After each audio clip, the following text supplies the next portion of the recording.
Hi, my name's Ned from High Tide Boating. We offer driver tuition, practical tuition on board boats, and our specialty is docking tuition.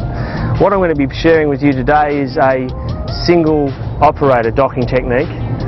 We're on board a 37 Sunrunner supplied to us from Leisure Boating Club Melbourne, and we'll be docking here at Dock 5 at Delbora Marina in Victoria Harbour. The beauty of this technique is that we stay within this cockpit area for the whole technique. We're not stepping off the boat to hold the boat once it's alongside the wharf. We're going to use a combination of a single spring line and the engines to hold the boat along the wharf as we attach it to the wharf. Now, assuming that we've come up from Port Phillip Bay up into the Docklands area, we're preparing for our docking, and we've got our fenders down. I've got 3 fenders down, equally spaced down the starboard side of my boat. And we're coming out onto a T-head section here at the marina.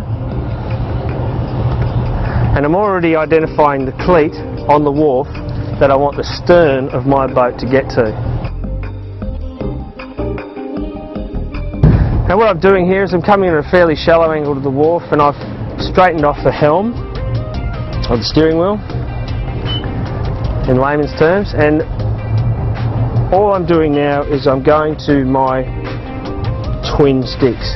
Now I've got the boat moving towards the wharf at a good pace, maybe knot and a half, and then what I'm going to do is I'm just going to trim that direction with the sticks. So now I'm going starboard forward, which brings us forward and turns us. Now port astern, or port reverse, which will turn us and slow us at the same time.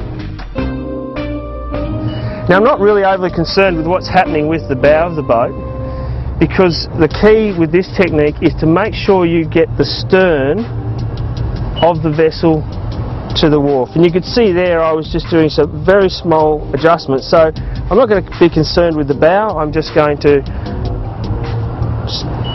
bring that stern of the boat onto that cleat. And as you can see, the bow's come quite a way off. I could adjust that with my bow thruster, but I prefer to teach this technique without use of bow thruster. So now I leave the helm and go to my pre-prepared spring line attached to the stern cleat of the boat. I'm now putting that over the cleat on the wharf and hooking it figure of 8 knot at least 4 turns before you finish off with the hitch. As you can see, the boat has come away from the wharf a little, but what I can do now is put the port engine in forward. As you can see, the spring line takes up, and the vessel and the boat will just move and come in against that wind, against the breeze, alongside the wharf. Once we're getting close to the wharf, the starboard engine will go into gear. The boat will bring itself parallel alongside the wharf. And what we'll do is we'll pop that starboard engine into gear and leave it there for the moment until we secure our next line. Now please be mindful that you have a propeller moving at the rear of your boat. This is a one-person job only. Everybody else on board, friends and family, should be sitting down waiting for you to finish this process. So what I'll do now is I will get the second line and head outside the boat. Remember, one hand for you, one hand for the boat. Now we have that stern line, or stern spring, stopping the boat from going forward. What we need now is to attach a line to stop the boat going back when we take it out of gear. So I'm going to go forward of the midships cleat, down to the wharf cleat, and we're not blessed with choice on this wharf, as you can see. So what I'm going to do with cleats for this wharf, what I will do is make a mess of the rope and come up here to the forward cleat. So for all intents and purposes, as you can see, we are now attached to the wharf. Now we can go back to the helm.